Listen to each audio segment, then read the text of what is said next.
How the British Empire became the biggest in the world. Welcome to our channel. Before starting, please like and subscribe for more stories. The British Empire, which would eventually cover nearly a quarter of the world's land and population, began its journey during the Age of Exploration. To understand how this empire rose to such heights, we must go back to the late 15th and early 16th centuries, a period defined by European nations racing to explore and conquer new lands. At the time, England was a relatively small and isolated kingdom, far from the dominant global force it would later become. However, this was the era that planted the seeds of what would grow into the largest empire the world has ever known. England's foray into exploration began under King Henry VII, who commissioned Italian navigator John Cabot to explore the New World. In 1497, Cabot reached Newfoundland, marking one of England's earliest ventures into transatlantic exploration. Though this did not result in immediate colonization, it signaled England's entry into a global race dominated by the maritime powers of Spain and Portugal. These nations were already reaping the rewards of their discoveries, Spain from its vast territories in the Americas and Portugal from its control over trade routes to Asia. England, however, was determined not to be left behind. In the following decades, England's maritime ambitions grew. The reign of Queen Elizabeth I marked a turning point as the kingdom began to establish itself as a significant seafaring nation. Privateers like Sir Francis Drake played a dual role as explorers and plunderers, raiding Spanish ships for gold and silver while circumnavigating the globe. These acts, though controversial, not only enriched England but also laid the groundwork for its growing confidence in naval power. The defining moment came in 1588 with the defeat of the Spanish Armada. England's smaller and more agile navy outmaneuvered the vast Spanish fleet, securing its dominance over the Atlantic and signaling a new era for English exploration and expansion. With its naval power secured, England began to focus on colonization. Its first attempts, however, were fraught with difficulties. In 1585, Sir Walter Raleigh established the Roanoke colony on an island off the coast of present-day North Carolina. Known as the Lost Colony, Roanoke mysteriously disappeared, leaving behind little more than speculation as to the fate of its settlers. Despite this failure, England remained undeterred.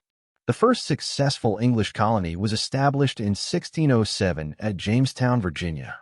This settlement faced immense challenges in its early years, including food shortages, disease, and conflicts with Native American tribes. However, the cultivation of tobacco transformed Jamestown into a viable and profitable colony, setting a precedent for future settlements.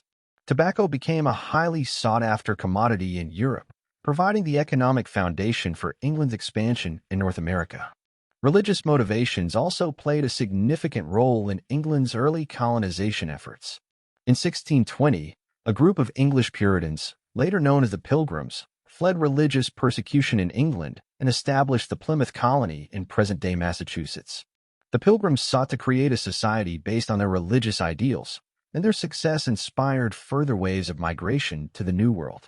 Over time, these religiously motivated settlers became an essential part of England's growing network of colonies. By the mid-17th century, England's colonial ambitions extended beyond North America. The Caribbean became a focus of English expansion, with colonies such as Barbados and Jamaica established as key centers of sugar production. The harsh labor conditions on these plantations, driven by the transatlantic slave trade, underscored the darker side of England's imperial ambitions. Nevertheless, the wealth generated from the colonies in the Americas helped finance further exploration and expansion. These early efforts marked the beginning of the British Empire, driven by a combination of economic opportunity, religious zeal, and competition with European rivals. England's growing naval power, coupled with its strategic establishment of colonies, set the stage for what would become a global empire. The foundation was laid, and over the next few centuries, these small footholds would evolve into the vast and interconnected territories of the British Empire. Trade and commerce were fundamental to the expansion and success of the British Empire. While military power and colonization played vital roles, it was Britain's ability to dominate global trade networks that truly transformed it into an economic powerhouse. This economic engine not only financed Britain's imperial ambitions, but also allowed it to establish lasting influence over vast territories around the world. The story of trade and the British Empire begins in the early 17th century, with the establishment of the East India Company in 1600. Granted a royal charter by Queen Elizabeth I, the East India Company was given the right to trade with Asia, Africa, and the Americas, with a particular focus on the lucrative markets of India and Southeast Asia. This marked the start of a new era in which trading companies became the driving force behind British expansion. Unlike modern corporations, these companies wielded extraordinary powers, including the authority to establish settlements, negotiate treaties, and even maintain private armies. The East India Company became the prototype for other trading ventures and was instrumental in shaping the empire. Britain's growing focus on trade was part of a broader European phenomenon. During this period, nations competed fiercely to control trade routes and monopolize access to valuable commodities like spices, textiles, and precious metals.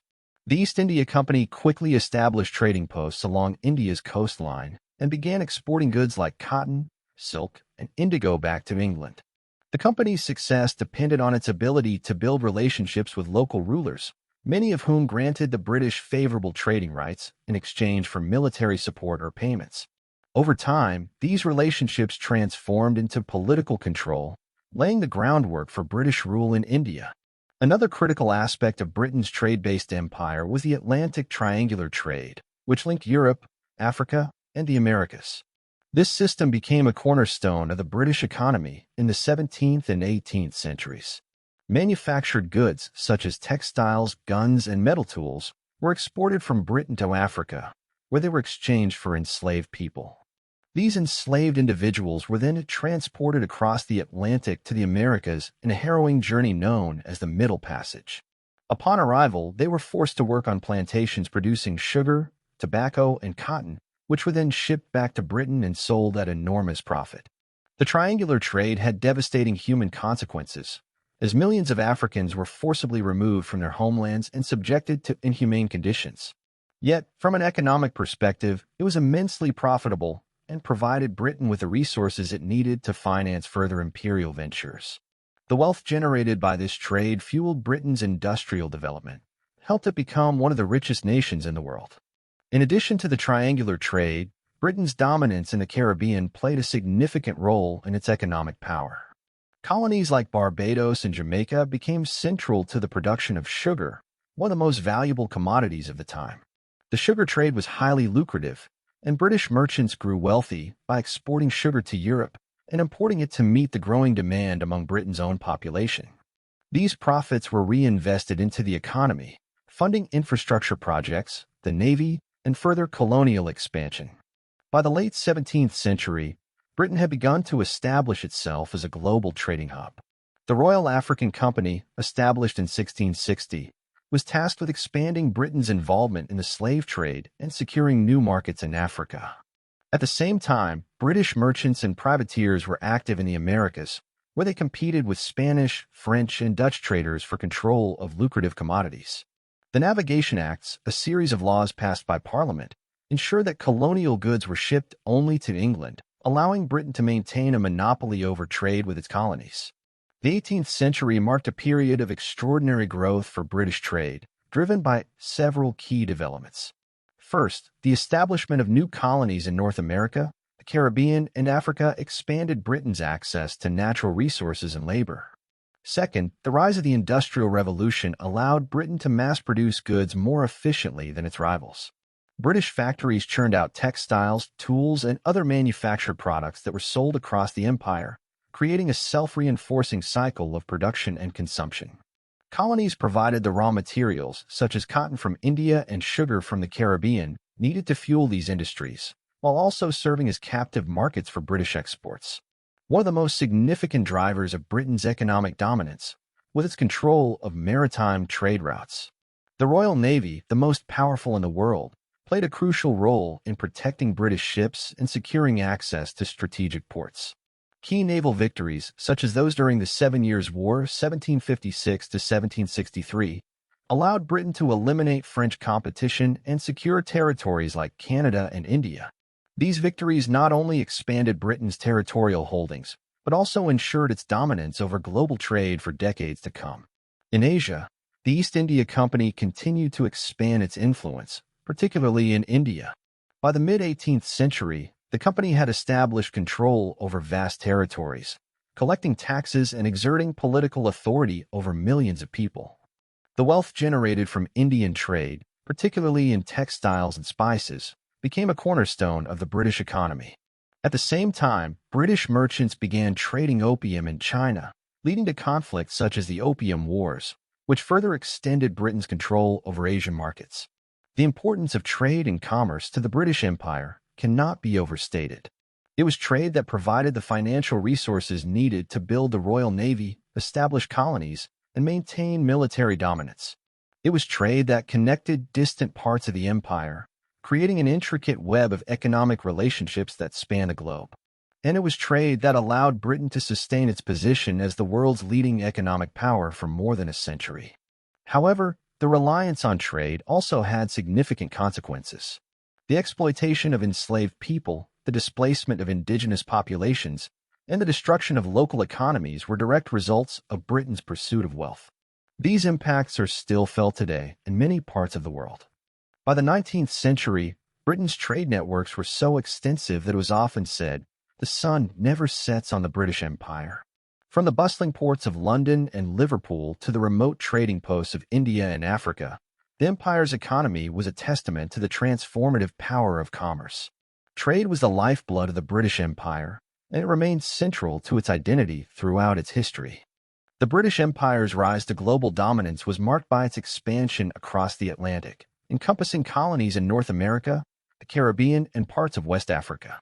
This Atlantic empire was built on exploration, colonization, trade, and the exploitation of enslaved labor. By the 17th and 18th centuries, Britain had firmly established itself as a major Atlantic power, laying the groundwork for an empire that would influence the modern world. One of the key moments in the development of the Atlantic Empire came in 1607 with the establishment of Jamestown, the first permanent English settlement in North America. Though initially plagued by disease, starvation, and conflict with indigenous peoples, Jamestown became viable due to the cultivation of tobacco. Tobacco became the colony's cash crop, exported to England in large quantities, generating enormous profits and setting a precedent for agricultural economies in other colonies. As settlers expanded, Britain established other colonies along the Atlantic coast of North America, such as Massachusetts Bay, Maryland, and Pennsylvania. These colonies had diverse origins. Some were driven by religious motivations, like the Pilgrims and Puritans seeking refuge from persecution, while others were founded for economic reasons. These early settlements became crucial nodes in Britain's colonial network, producing resources like timber, fur, and agricultural goods that fuel the empire's growing economy. By the mid-17th century, the British presence in the Americas extended beyond the mainland. The Caribbean became a central focus for imperial ambitions, with colonies such as Barbados, Jamaica, and Antigua emerging as major centers of sugar production. Sugar quickly became one of the most valuable commodities in the Atlantic economy, often referred to as white gold. However, its production relied heavily on the brutal exploitation of enslaved Africans, who were forced to work under inhumane conditions on plantations. The profitability of sugar helped Britain finance its global expansion, but it also entrenched the transatlantic slave trade as a cornerstone of the empire's economy. The triangular trade, which connected Europe, Africa, and the Americas, became a defining feature of the British Atlantic Empire. British merchants exported manufactured goods such as textiles, guns, and metal tools to West Africa, where they were exchanged for enslaved individuals. These enslaved people were then transported across the Atlantic to work on plantations in the Caribbean and the southern colonies of North America. In return, raw materials such as sugar, tobacco, cotton, and molasses were shipped back to Britain. This system generated immense wealth for British merchants, shipbuilders, and plantation owners, reinforcing Britain's position as a global economic power. The triangular trade also had devastating consequences for millions of Africans who were forcibly uprooted from their homelands, subjected to grueling voyages across the Atlantic, and forced into lifelong servitude. The Middle Passage, the journey of enslaved Africans across the Atlantic, was marked by overcrowding, disease, and unimaginable suffering, with mortality rates often exceeding 15 to 20%. Despite the human cost, the profits from this trade became a major source of wealth for Britain, fueling its industrial growth and imperial ambitions. During this time, British colonies in North America and the Caribbean became increasingly interconnected. Ports like Boston, Charleston, and Bridgetown served as hubs for trade and communication, linking the colonies to one another and to Britain. The development of shipping routes, customs systems, and colonial administrations created a cohesive economic network that spanned the Atlantic. This network allowed Britain to dominate Atlantic trade and ensured that its colonies remained economically dependent on the mother country. The 18th century was a period of consolidation and expansion for the British Atlantic Empire.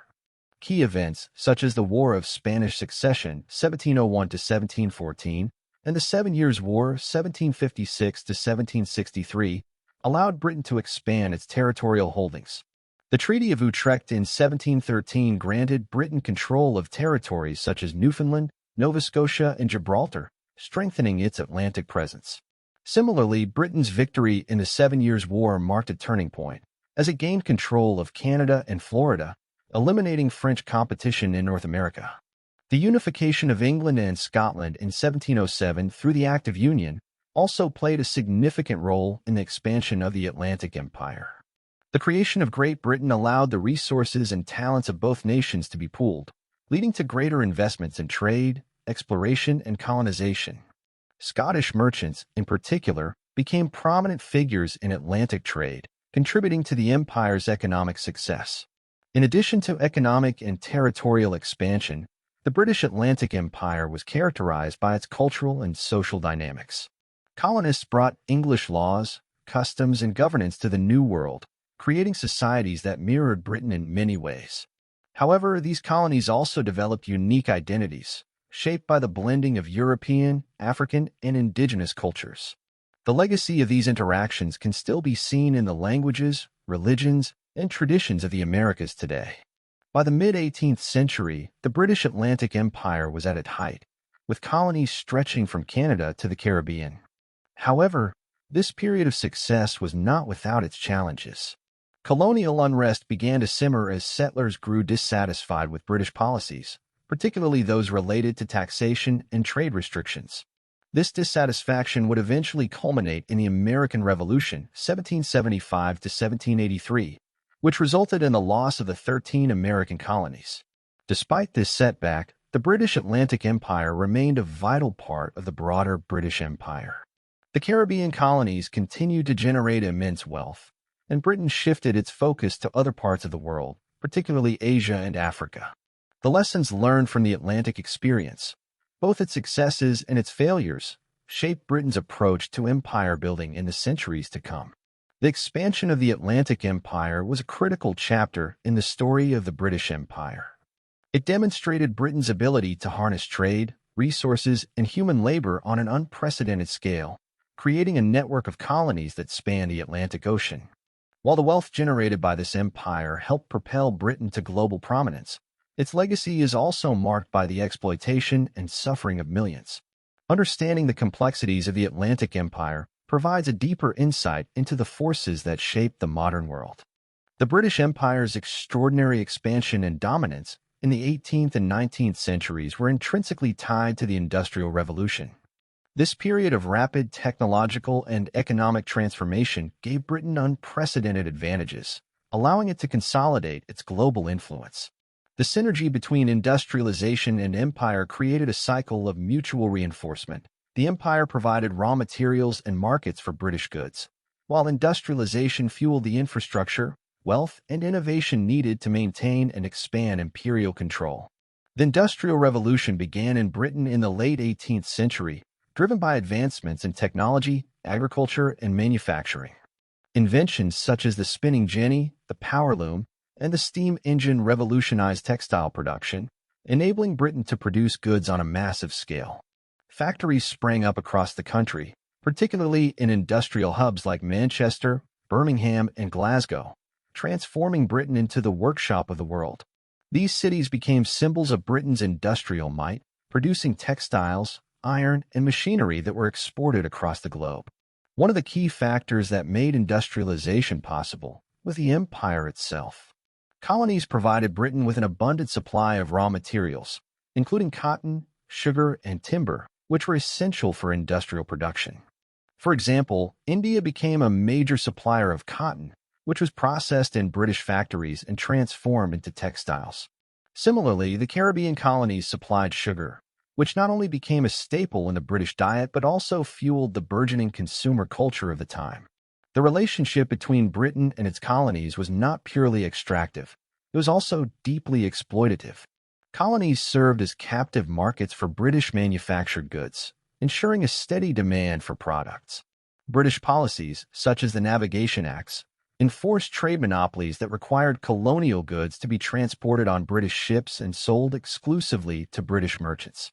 This system created a cycle of economic dependence, as colonies were forced to rely on British imports while exporting their raw materials at prices controlled by British traders.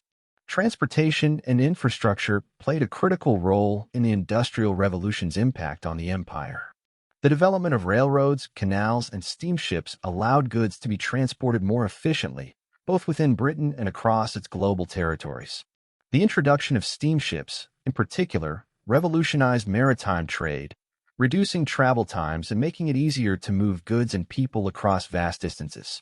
British engineers built railroads in colonies like India, Canada, and Australia, creating networks that facilitated the extraction of resources and the integration of colonial economies into the imperial system. The rise of industrial capitalism also transformed the financial foundations of the British Empire. Banking institutions, stock exchanges, and insurance companies grew rapidly to support industrial and imperial ventures. London became the financial capital of the world, with institutions like the Bank of England and Lloyd's of London playing central roles in funding trade, infrastructure projects, and military campaigns. The wealth generated by industry and trade allowed Britain to maintain its powerful navy, fund wars, and invest in colonial expansion. The Industrial Revolution also brought significant social changes, both within Britain and across the empire. In Britain, the shift from an agrarian to an industrial economy led to urbanization, as millions of people moved from rural areas to cities in search of work.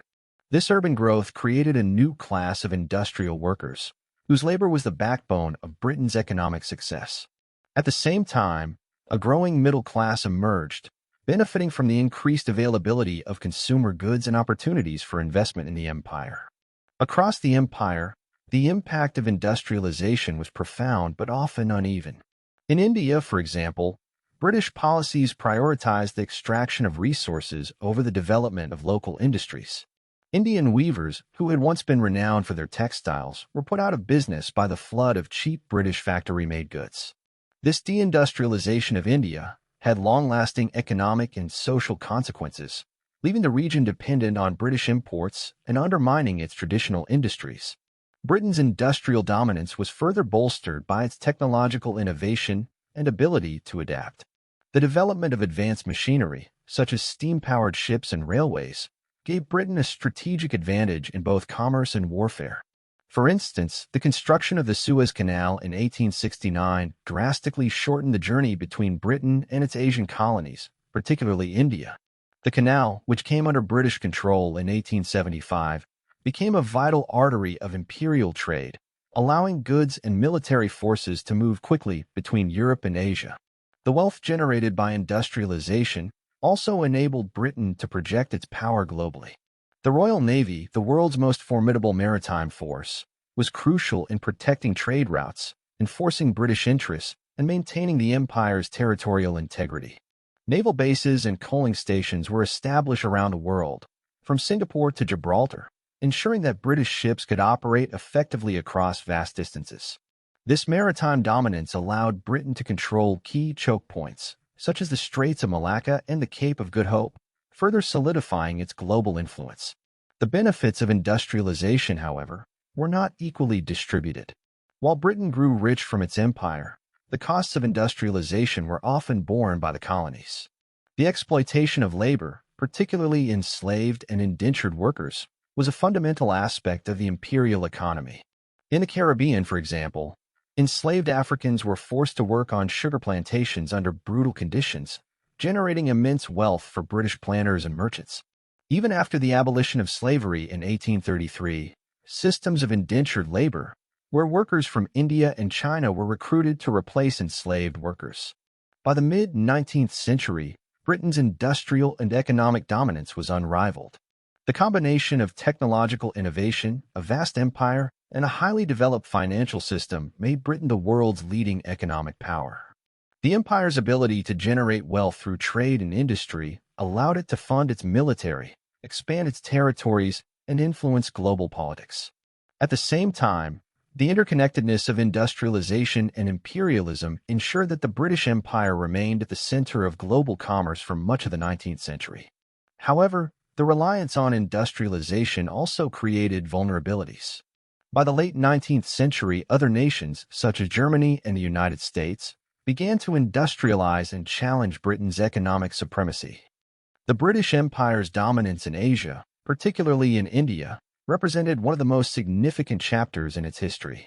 The establishment of the British Raj, the period of direct British rule over the Indian subcontinent from 1858 to 1947, solidified Britain's control over one of the most populous and resource-rich regions in the world. This expansion into Asia was driven by trade, military conquest, and political maneuvering, transforming Britain into a global superpower while reshaping the societies and economies of the region. The origins of British control in India can be traced back to the early 17th century with the establishment of the East India Company in 1600. The company began as a trading enterprise, securing goods such as spices, textiles, and indigo for export to Europe. Initially, the British operated as one of many European powers in the region, competing with the Portuguese, Dutch, and French for influence. By forming alliances with local rulers and using its advanced naval power, the company gradually gained a foothold in key trading ports such as Bombay, Mumbai, Calcutta, Kolkata, and Madras, Chennai.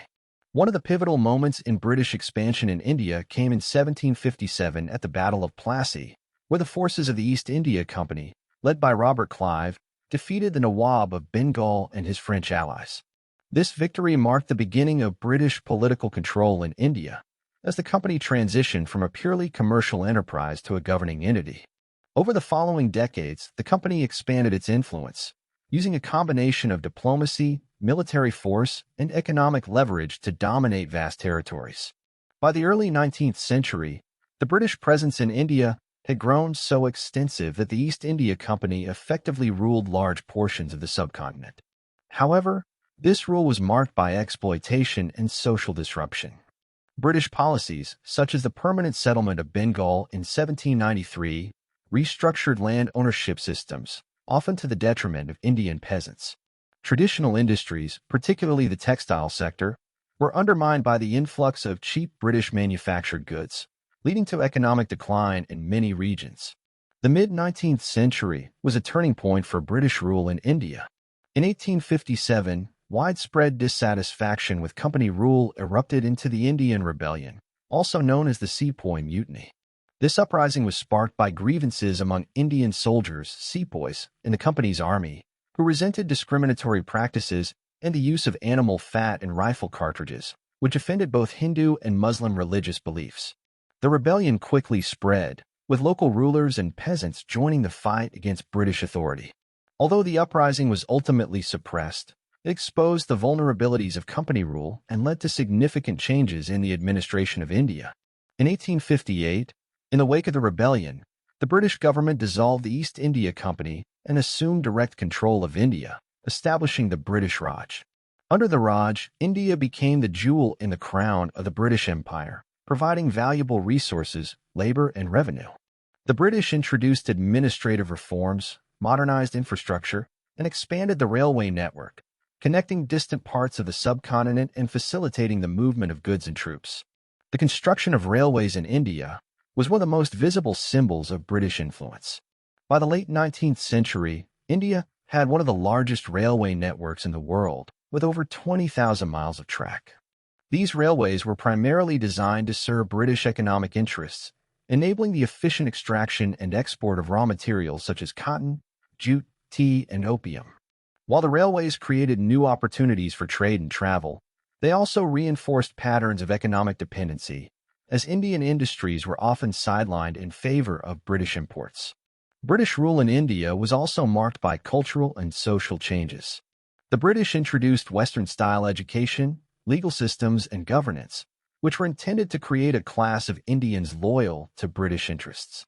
English became the language of administration and education, creating a cultural divide between the elite and the broader population. At the same time, British missionaries sought to spread Christianity, often clashing with Indian religious traditions and fueling resentment among the population. The Suez Canal, completed in 1869, further enhanced Britain's control over its Asian territories. The canal provided a direct maritime route between Europe and India, reducing travel time and strengthening the economic and strategic ties between the two regions. Britain's purchase of a controlling stake in the canal in 1875 ensured that it could protect its vital link to India, which accounted for a significant portion of imperial revenue. While the British Raj brought modernization and infrastructure to India, it was also marked by economic exploitation and widespread poverty. Indian resources were heavily taxed to finance British wars and imperial projects, leaving much of the population impoverished. Famines became a recurring problem during British rule, with millions dying in events such as the Great Famine of 1876–78, which was exacerbated by British policies prioritizing exports over local needs. Beyond India, British expansion in Asia extended to other territories such as Burma, Myanmar, Malaya, Malaysia, and Singapore.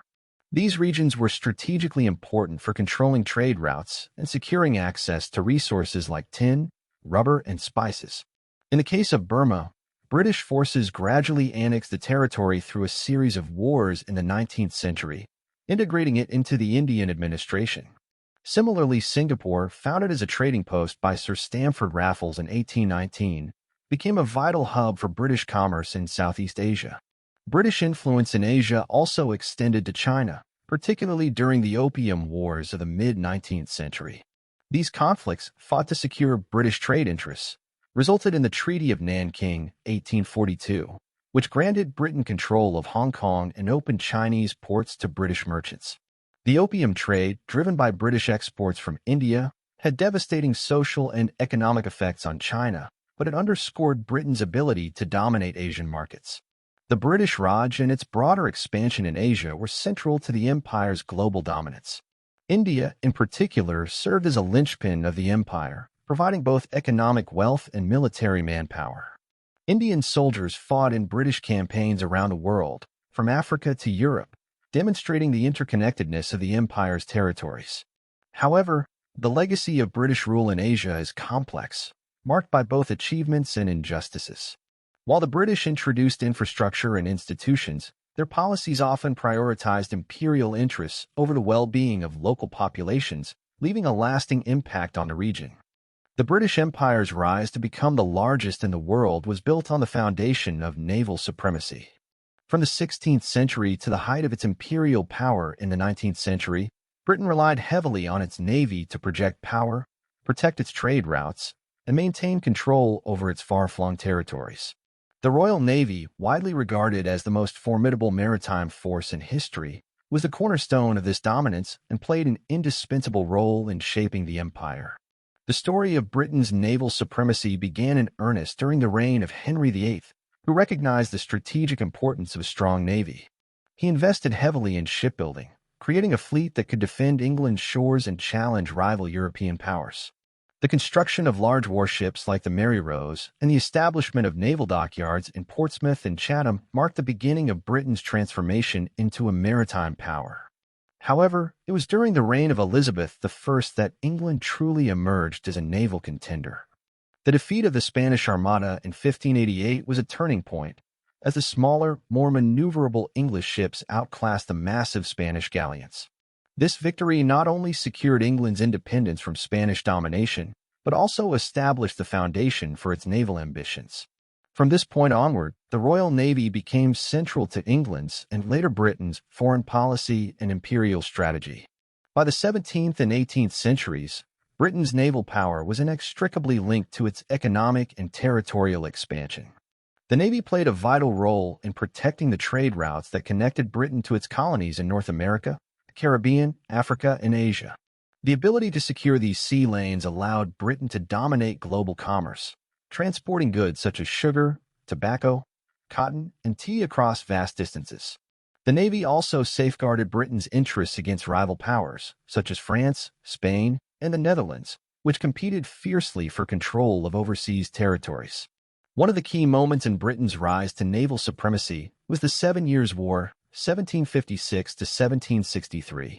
Often referred to as the First World War, this conflict saw Britain and its allies pitted against France in battles fought across Europe, North America, Caribbean, and India.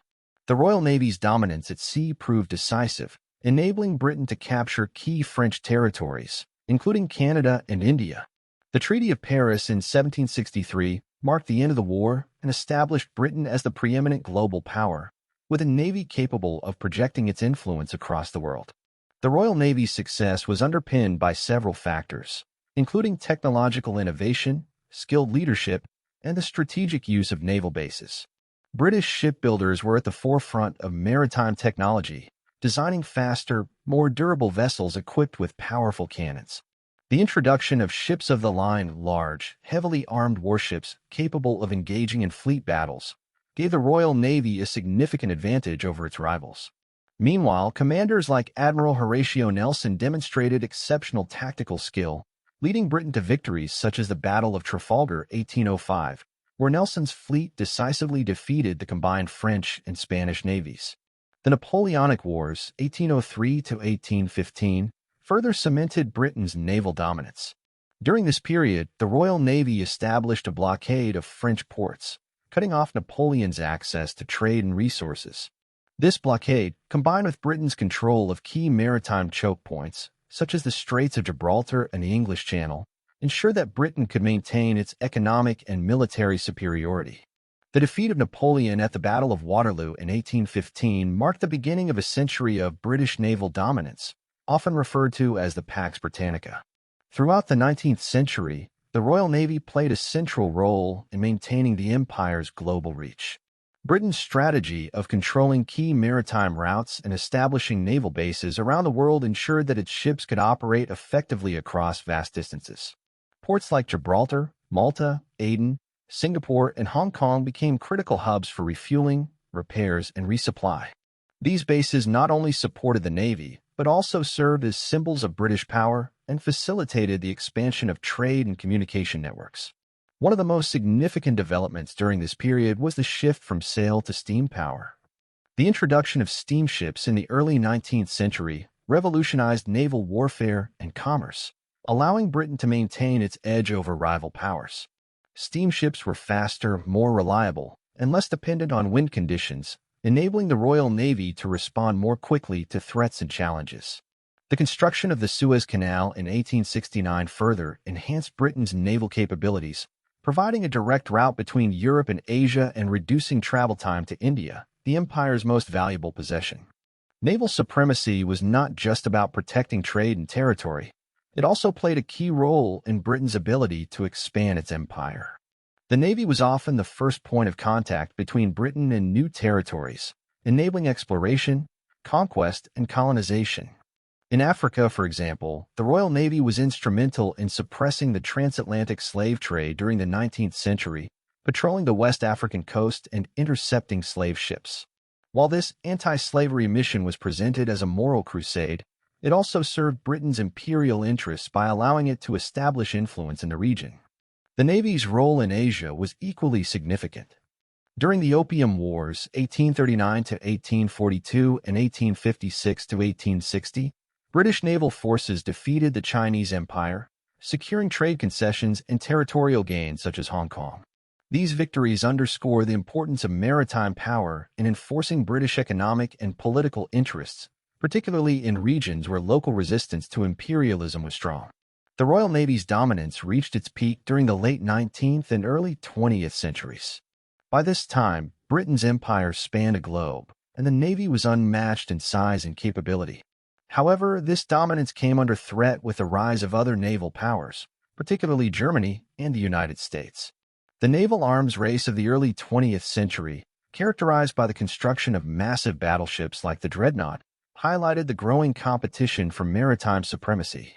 While Britain retained its naval superiority during World War I, The cost of maintaining such a powerful fleet began to strain its resources. Naval supremacy was a cornerstone of Britain's imperial success, enabling it to protect its trade routes, project power globally, and maintain control over its vast territories. The Royal Navy's legacy is one of innovation, resilience, and strategic mastery, but it is also a reminder of the empire's reliance on military power to sustain its dominance.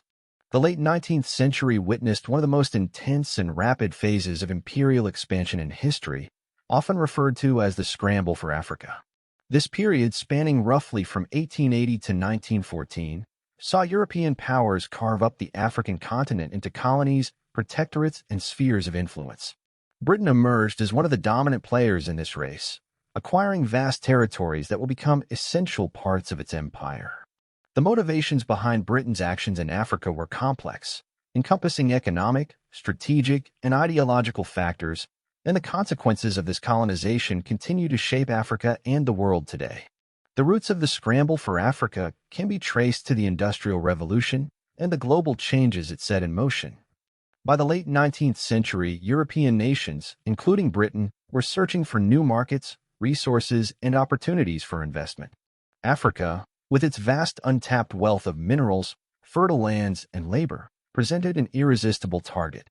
At the same time, European powers were engaged in a fierce competition for global dominance, and control of African territories became a symbol of national prestige. Britain's interest in Africa predated the formal scramble. By the early 19th century, the British had already established a presence in South Africa, Sierra Leone, and along the West African coast. Sierra Leone, founded in the late 18th century as a settlement for freed slaves, became an early foothold in West Africa.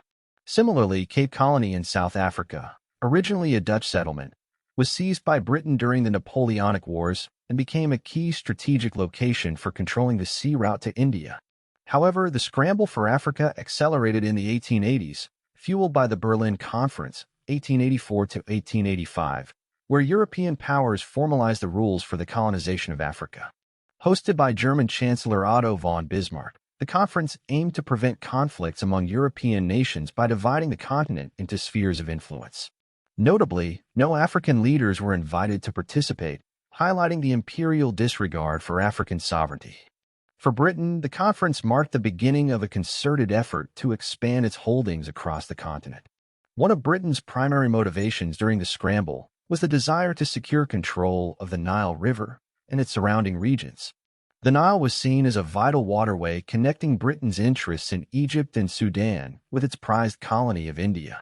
British control of Egypt had been established in 1882, following military intervention to protect European investments in the Suez Canal, a critical route for trade between Europe and Asia. From Egypt, Britain sought to expand southward into Sudan, leading to a series of military campaigns against local resistance, including the Mahdist War 1881 to 1899. By the end of the war, Sudan was incorporated into the British Empire as part of the Anglo-Egyptian condominium. Another major focus of British expansion in Africa was Southern Africa, a region rich in natural resources such as gold and diamonds. Figures like Cecil Rhodes, a British businessman and politician, played a central role in extending British influence in the area. Rhodes, who founded the De Beers Diamond Company, envisioned a British-controlled territory stretching from Cape Town to Cairo, a vision often symbolized by the construction of a transcontinental railway. Under Rhodes's leadership, Britain established colonies such as Rhodesia, now Zimbabwe and Zambia, further solidifying its dominance in southern Africa. The discovery of gold in the Witwatersrand region of South Africa in the 1880s added another layer of urgency to Britain's ambitions. The economic potential of the region sparked tensions between the British and the Boers, descendants of Dutch settlers, culminating in the Second Boer War 1899 to 1902. Although the war was costly in both human and financial terms, Britain ultimately emerged victorious, gaining control of the Boer republics and consolidating its dominance over South Africa. In East Africa, Britain focused on establishing control over territories that would secure its trade routes and resources. The colony of Kenya, for example, became a key part of Britain's East African holdings. The construction of the Uganda Railway, linking the port of Mombasa to the interior, facilitated the movement of goods and people while also enabling British military forces to suppress local resistance. Similarly, Britain expanded its influence in Tanganyika, modern-day Tanzania, and Uganda, integrating these regions into its broader imperial network. The British Empire's expansion into West Africa was driven by both economic and strategic interests. Colonies such as Nigeria, Ghana, then the Gold Coast, and Sierra Leone became important centers for trade and resource extraction. Nigeria, in particular, was rich in palm oil, a commodity essential for the industrial production of soap and lubricants. British trading companies, such as the Royal Niger Company, played a pivotal role in establishing control over the region. These companies often acted as quasi-governmental entities, negotiating treaties with local rulers and enforcing British interests. While economic and strategic considerations were paramount, the scramble for Africa was also shaped by ideological factors. The late 19th century was the height of the Victorian era, a time when Britain prided itself on its cultural and technological achievements. Many Britons believed it was their duty to civilize the peoples of Africa, a concept often referred to as the civilizing mission. This paternalistic attitude was deeply intertwined with the spread of Christianity, as British missionaries established schools, churches, and hospitals across the continent. While these efforts were often well-intentioned, they also disrupted traditional African cultures and imposed European values on local populations. Despite the lofty rhetoric of the civilizing mission, British rule in Africa was marked by exploitation and violence. The establishment of colonial economies often involved the forced labor of African populations who were compelled to work on plantations, in mines, or on infrastructure projects. Resistance to British rule was met with brutal repression, as seen in the suppression of uprisings such as the Ashanti Wars in Ghana and the Mau Mau Rebellion in Kenya. By the early 20th century, Britain controlled an extensive network of African territories, stretching from the Mediterranean to the southern tip of the continent. This empire in Africa was a testament to Britain's ability to project power across vast distances and integrate diverse regions into its imperial system. However, the legacy of the scramble for Africa remains deeply contested.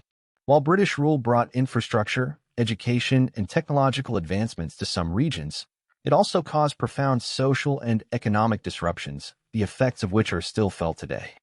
The British Empire was not just a political or economic entity. It was also a profound cultural force. As Britain expanded its reach across the globe, it exported its language, religion, and customs to its colonies, leaving an indelible mark on the societies it governed.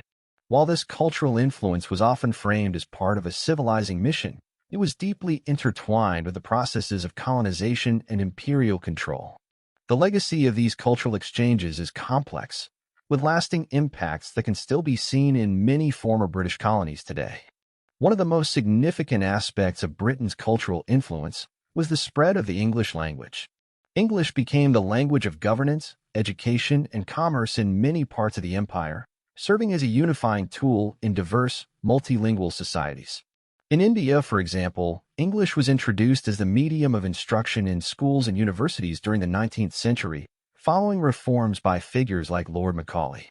His famous Minute on Education in 1835 argued that English should be promoted to create a class of Indians who would act as intermediaries between the British rulers and the broader population. The adoption of English allowed Britain to administer its colonies more effectively, but it also had unintended consequences. Over time, English became a symbol of opportunity and modernization. It continues to play a central role in the economic and political life of many former colonies. In addition to language, the British Empire introduced Western-style education systems to its colonies. Missionary societies and colonial administrations established schools and colleges to educate local elites, often emphasizing British values, literature, and history. Institutions such as St. Stephen's College in Delhi and Makerere University in Uganda became centers of learning, producing generations of leaders who were well-versed in British traditions but also critical of colonial rule. While these institutions contributed to the development of educated middle classes in many colonies, they also reinforced social hierarchies by privileging those who adopted British cultural norms. Religion played a central role in Britain's cultural influence, particularly through the activities of Christian missionaries. Missionary societies, such as the London Missionary Society and the Church Missionary Society, were active across the empire, spreading Christianity and establishing schools, hospitals, and churches. Missionaries often saw their work as a moral duty, believing that they were bringing salvation and enlightenment to uncivilized peoples. In Africa, for example, missionaries translated the Bible into local languages and introduced Western medical practices, which were often welcomed by local communities. However, their efforts also disrupted traditional belief systems and social structures, leading to cultural dislocation and resistance. The introduction of Christianity was particularly significant in regions like sub-Saharan Africa, where missionaries converted large numbers of people. Countries such as Nigeria, Ghana, and Kenya saw the emergence of vibrant Christian communities, which integrated aspects of traditional African culture into their practices. In some cases, these communities became centers of resistance against colonial rule, as Christian leaders and organizations advocated for social justice and self-determination. However, the spread of Christianity was not universal. In India, for example, the majority of the population remained Hindu or Muslim, and missionary efforts were often met with suspicion and hostility. Alongside religion and education, Britain exported its legal and administrative systems to its colonies. English common law became the basis for legal systems in many parts of the empire, from Canada to India to Australia. The adoption of British legal principles, such as trial by jury and property rights, introduced a degree of uniformity to the administration of justice across the empire. However, these systems often clashed with local customs and traditions, leading to tensions and resistance. For instance, the imposition of British property laws in India disrupted traditional landholding patterns and contributed to economic inequality. British cultural influence also extended to the arts, sports, and leisure. The introduction of sports like cricket, rugby, and soccer became a hallmark of British imperial culture. Cricket, in particular, took root in colonies such as India, Australia, and the West Indies, where it became a unifying activity and later a symbol of national pride. Matches between colonial teams and their British counterparts were not just sporting events, but also opportunities to challenge imperial hierarchies. The West Indies cricket team, for example, became a powerful symbol of resistance to colonial domination, particularly during its dominance in the sport during the 20th century. Similarly, British literature and theater left a lasting impact on the cultural life of the colonies. Works by authors such as William Shakespeare, Charles Dickens, and Jane Austen were introduced to colonial audiences through schools and public readings. These texts were often used to promote British cultural values and ideals, but they also inspired local adaptations and reinterpretations. In India, for instance, Shakespeare's plays were translated into regional languages and performed in ways that reflected local traditions. Imperial exhibitions and world fairs also played a role in showcasing the cultural diversity of the British Empire while reinforcing the idea of British superiority. Events like the Great Exhibition of 1851 in London displayed goods, art, and artifacts from across the empire, emphasizing Britain's role as a global power and a unifying force. These exhibitions often portrayed colonized peoples as exotic and primitive, perpetuating stereotypes that justified imperial rule. At the same time, they provided opportunities for colonized societies to share their cultures with British audiences, creating moments of exchange and mutual influence. Despite these efforts to impose British culture, the process of cultural exchange within the empire was not one-sided. Colonized societies adapted and reshaped British customs to fit their own contexts, creating unique hybrid cultures. In India, for example, British architectural styles were blended with traditional Mughal and Hindu designs to create iconic buildings such as the Victoria Memorial in Kolkata. Similarly, Indian cuisine influenced British tastes, leading to the creation of dishes like chicken tikka masala, which became staples of British dining. The cultural legacy of the British Empire is deeply ambivalent. On the one hand, the spread of the English language, Western education, and legal systems provided tools for modernization and global integration. On the other hand, these efforts often came at the expense of local traditions and identities, leading to cultural dislocation and resentment.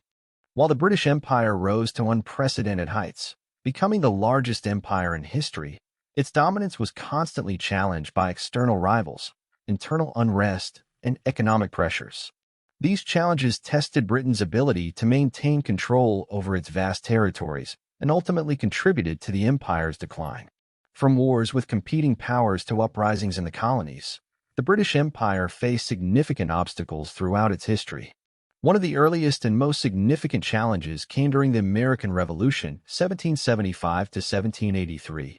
The 13 American colonies, which had been integral to Britain's Atlantic Empire, rebelled against British rule due to grievances over taxation, representation, and restrictions on westward expansion. The war was a costly and humiliating defeat for Britain, resulting in the loss of a large and economically important part of its empire. The independence of the United States marked the first major blow to Britain's imperial ambitions and demonstrated that colonial subjects could successfully challenge British authority. Despite this setback, Britain shifted its focus to other regions, particularly Asia and Africa, expanding its empire to unprecedented levels. However, these new territories brought their own challenges. In India, for example, British rule faced periodic uprisings and resistance from local rulers and populations. The most notable of these was the Indian Rebellion of 1857, also known as the Sepoy Mutiny. Sparked by discontent among Indian soldiers in the British East India Company's army, the rebellion quickly spread across northern and central India. Although the British eventually suppressed the uprising, it exposed the weaknesses of company rule and led to the dissolution of the East India Company. The British government assumed direct control of India, marking the beginning of the British Raj. While the rebellion was contained, it left a lasting legacy of distrust and resentment among the Indian population. Economic challenges also posed significant threats to the British Empire. The Industrial Revolution, while a source of immense wealth and power, created economic dependencies between Britain and its colonies. Colonies were often forced to supply raw materials to British industries while importing British manufactured goods, leading to economic imbalances. Over time, this exploitation generated resentment among colonial populations who began to demand greater economic independence. Moreover, maintaining a global empire required enormous financial resources. The costs of administering colonies, building infrastructure, and defending trade routes placed a heavy burden on the British economy. Wars, in particular, strained Britain's finances. The Napoleonic Wars, 1803 to 1815, although ultimately a victory for Britain, left the country deeply in debt. Similarly, the Boer Wars, 1880 to 1881, 1899 to 1902, in South Africa were costly conflicts that exposed the limits of British military power and drew criticism from both domestic and international audiences. By the late 19th and early 20th centuries, Britain faced growing competition from other industrialized nations, particularly Germany and the United States. These emerging powers challenged Britain's economic and military dominance, leading to intense rivalries. The naval arms race between Britain and Germany in the early 20th century highlighted the growing threat to Britain's maritime supremacy. While Britain retained its status as the world's leading naval power, the competition forced it to divert resources to maintaining its fleet, weakening its ability to invest in other areas of the empire. The two world wars of the 20th century were perhaps the most significant challenges to the British Empire. World War I, 1914 to 1918, placed unprecedented demands on Britain, requiring it to mobilize resources and manpower from across the empire. Colonies such as India, Canada, Australia, and New Zealand contributed troops and supplies to the war effort, demonstrating the empire's interconnectedness. However, the war also revealed the fragility of Britain's hold on its colonies. The economic strain of the war weakened Britain's ability to maintain control, while the sacrifices made by colonial populations fueled demands for greater autonomy and self-rule. World War II, 1939 to 1945, was an even greater challenge. Britain emerged from the war victorious but economically devastated, with its infrastructure damaged and its financial resources depleted. The war exposed the vulnerability of the empire, as key territories such as Singapore fell to enemy forces. Britain's reliance on support from the United States and the Soviet Union during the war also signaled a shift in global power dynamics. By the end of the war, it was clear that Britain could no longer maintain its empire in the face of rising nationalist movements and the growing influence of the United States and the Soviet Union. Nationalist movements within the colonies became a major force challenging British rule in the 20th century. In India, The Indian National Congress and leaders such as Mahatma Gandhi and Jawaharlal Nehru spearheaded the struggle for independence through campaigns of nonviolent resistance and civil disobedience. The Quit India movement of 1942 and the growing unrest during World War II made it increasingly difficult for Britain to justify its presence in India. In 1947, after years of negotiations and mounting pressure, Britain granted independence to India and Pakistan, marking the beginning of the decolonization process. Similar movements emerged in other parts of the empire. In Africa, nationalist leaders such as Kwame Nkrumah in Ghana and Jomo Kenyatta in Kenya mobilized their populations to demand independence. The Mau Mau Uprising, 1952 to 1960, in Kenya highlighted the lengths to which Britain was willing to go to maintain control, but it also underscored the growing untenability of colonial rule. By the 1960s, many African nations had achieved independence, and the British Empire began to unravel. Economic challenges continued to plague Britain during the post-war period. The loss of colonial markets and resources, combined with the cost of rebuilding after World War II, weakened Britain's economy. The rise of the United States and the Soviet Union as superpowers further diminished Britain's influence on the global stage. By the 1970s, Britain had transitioned from an empire to a member of the Commonwealth of Nations, a voluntary association of former colonies that maintained cultural and economic ties. The challenges to the British Empire were multifaceted, ranging from military defeats and economic crises to nationalist movements and geopolitical shifts. While Britain managed to adapt and survive many of these challenges, the cumulative effect eventually led to the decline of the empire. The process of decolonization reshaped the world, creating new nations and altering global power dynamics. Today, the legacy of these challenges can be seen in the political, economic, and cultural landscapes of former British colonies. The British Empire, at its peak, spanned the globe, encompassing nearly a quarter of the world's landmass and population. Although the empire officially dissolved in the mid-20th century, its legacy continues to influence the modern world in profound and complex ways. From the spread of English as a global language to the political, economic, and cultural systems established in former colonies, the imprint of the British Empire is enduring and multifaceted. However, this legacy is also marked by contradictions, as the empire brought both development and exploitation, unity and division, progress and suffering. One of the most visible legacies of the British Empire is the widespread use of the English language.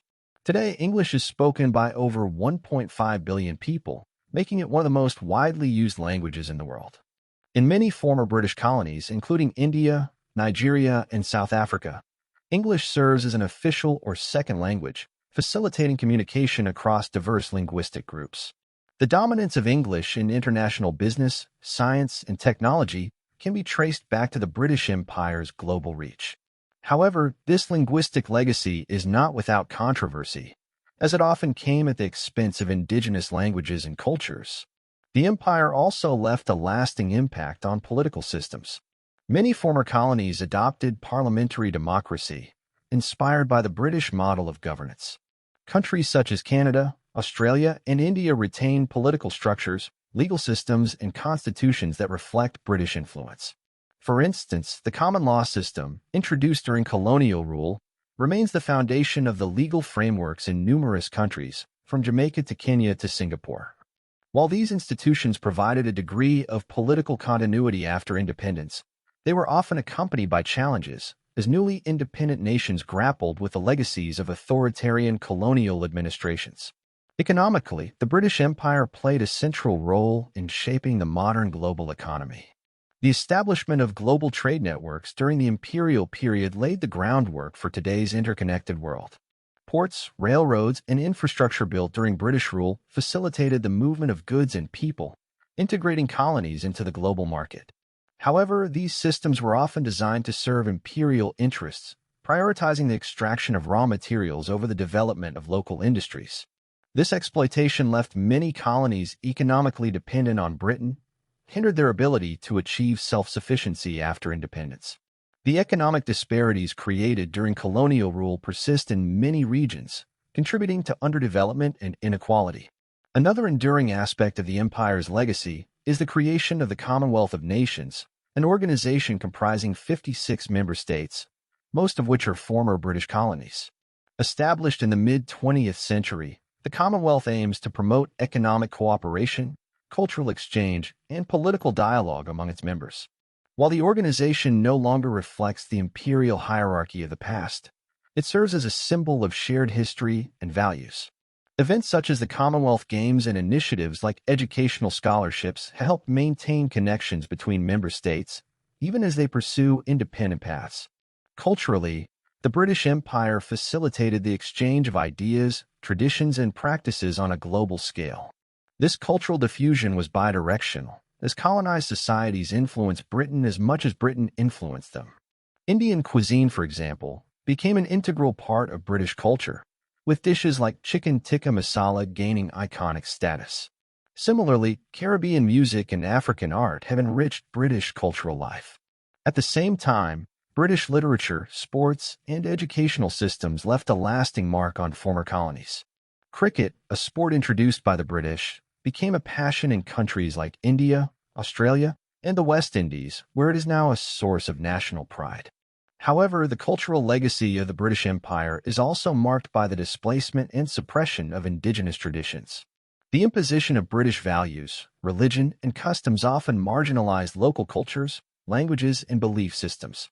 In regions such as Australia and Canada, colonial policies led to the forced assimilation of indigenous peoples, including the establishment of residential schools that sought to erase native identities.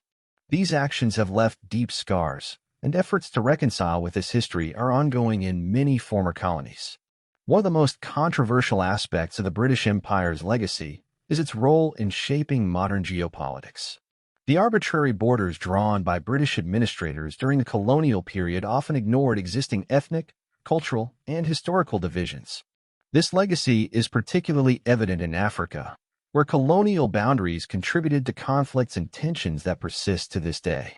Similarly, the partition of India in 1947, which divided the subcontinent into India and Pakistan, led to mass displacement, communal violence, and ongoing tensions between the two nations. The empire also played a significant role in the development of global institutions and norms. Britain's influence in the 19th and early 20th centuries helped shape the rules of international trade, diplomacy, and governance. For example, the concept of free trade, championed by Britain during its imperial heyday, remains a cornerstone of the global economy. However, critics argue that these systems were often designed to benefit Britain and other Western powers, perpetuating imbalances of power and wealth. In the realm of social justice, the legacy of the British Empire is deeply contested. While some argue that the empire brought infrastructure, education, and legal systems to its colonies, others highlight the exploitation, violence, and inequality that accompanied imperial rule. The transatlantic slave trade, in which Britain played a central role, remains one of the darkest chapters in its history. Although Britain abolished slavery in 1833 and later positioned itself as a leader in the anti-slavery movement, the economic benefits derived from centuries of enslaved labor cannot be overlooked. In recent years, there has been growing debate about how to address the legacy of the British Empire. Movements such as Rhodes Must Fall, which began in South Africa and spread to the United Kingdom, have called for a re-evaluation of imperial figures and symbols. Statues of colonial leaders, the naming of institutions, and the teaching of imperial history in schools have all come under scrutiny.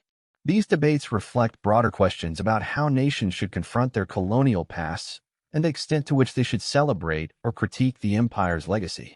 Despite its complexities, the legacy of the British Empire is undeniable.